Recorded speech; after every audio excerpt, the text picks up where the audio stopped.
second reading. This bill is set down for committee stage next sitting day. We call now on Government Order of the Day number 3. Interrupted debate on the second reading of the Dairy Industry Restructuring Amendment Bill. Mr. Speaker. Honourable Damien O'Connor. Thank you very much, Mr. Speaker, and I'm very proud to rise and speak on this bill, a very, very important bill. And it is perhaps opportune that we are not to complete this bill prior to a vote that will take place on Monday, the 25th, where farmers themselves will vote whether they want to support TAF, which is trading among farmers, which will be enabled under this legislation, Mr. Speaker. The bill does 3 things. Firstly, it enables TAF, which is trading among farmers, of their own cooperative shares. It sets a milk price setting process, and it, in the absence of TAF, sets a process for setting share value, Mr. Speaker. The bill is unique because nowhere else in the world has this structure been put in place for a cooperative.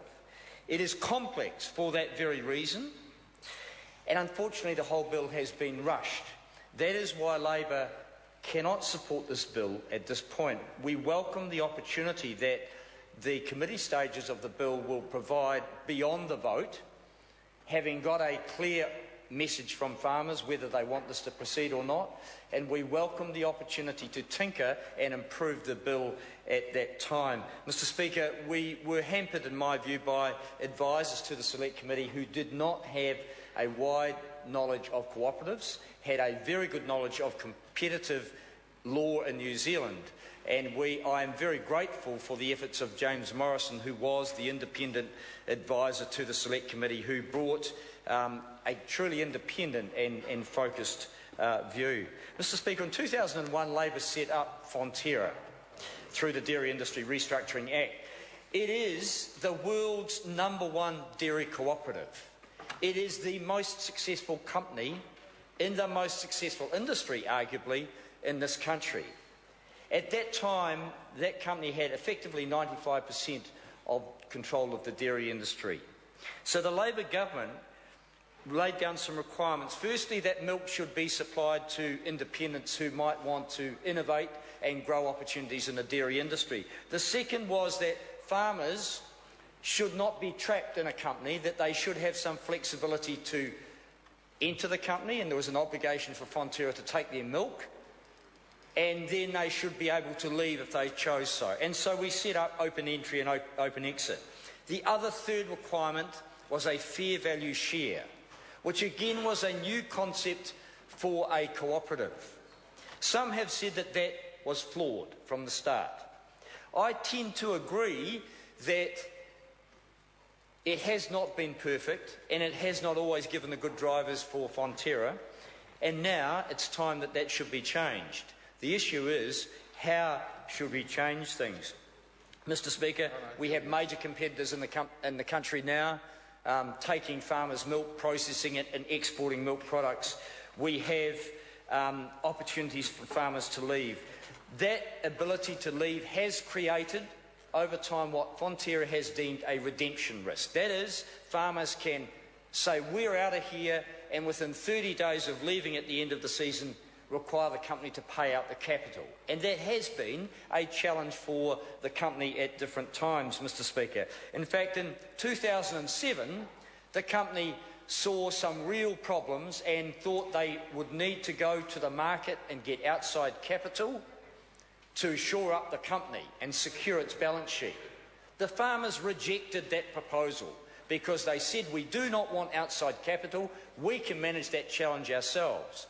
How had the company got to that point is a reasonable question. Firstly, the executives of Fonterra were incentivised through their salaries to have an increasing share price, which was basically a flawed concept and driver for a cooperative company. They were also incentivised on the basis of a better payout than Westland Company, which produces about 2%. Again, arguably 2 flawed drivers of executive behaviour that led to the problems in 2007. Mr. Speaker, farmers rejected any notion that outside investors should come in and control or have any stake and in ownership in the company, Mr. Speaker. So we've ended up with a bill here now. And the Select Committee unfortunately didn't get much of an opportunity because of the rush process to go back to basics and ask, why is the bill here? Why are we doing this? And what are the objectives that we're trying to meet here? We were firstly told back in 2007 the company needed new capital, that there was redemption risk, and then there was a need for permanent capital. And these underlying drivers, reasons, have seen this progress, in my view, from a 2007 concept to one that is in the House here today. And that evolution has meant that we haven't got the right solutions to deal with the appropriate problems. Mr. Speaker, the 2007 proposal did create a great opportunity for New Zealand Stock Exchange. That is, that a company of such size where farmers are committed through huge capital investment, through hard work, through innovation and an ability to produce efficiently milk for the international market, means that anyone investing or having a stake in this is arguably having a stake in one of the best companies in the world, Mr. Speaker. The farmers rejected that notion. The 100% control and ownership of their own company has been an underlying driver that the board has been slow to realise, but I think finally got the message, Mr. Speaker. So we have a bill here, as I say, it does a number of things. It allows trading of farmers' cooperative shares among themselves, which farmers endorsed in concept 2 years ago. But officials have, for reasons, I think reasonable reasons of liquidity, said that there must be an equivalent fund which is fungible. That is, that the value of the shares and the value of the units must be equivalent, must be set out alongside the share market for farmers, so that people can purchase units and take the dividend streams, the economic rights, and any increase in share value from those units, Mr. Speaker. The concern has been that this may create tension within the cooperative, Mr. Speaker. And I go back to a quote from our independent advisor, who says, the whole of the draft, including trading among farmers of the bill, rests with the fair value share, which is fundamentally flawed. And I go back to as I indicated earlier, a belief that this is perhaps right. But what occurs in this bill in trying to address that problem, reduce the redemption risk, identify what officials call well-discovered price or share value, what they have done is opened up an investment opportunity and a unit trading market, the consequences of which the Select Committee had no ability to truly test, Mr. Speaker. And if I can quote one of the submitters, Tony Riley, a farmer, a director, he said that redemption risk does not go away under TAF, it simply shifted to farmers' balance sheets.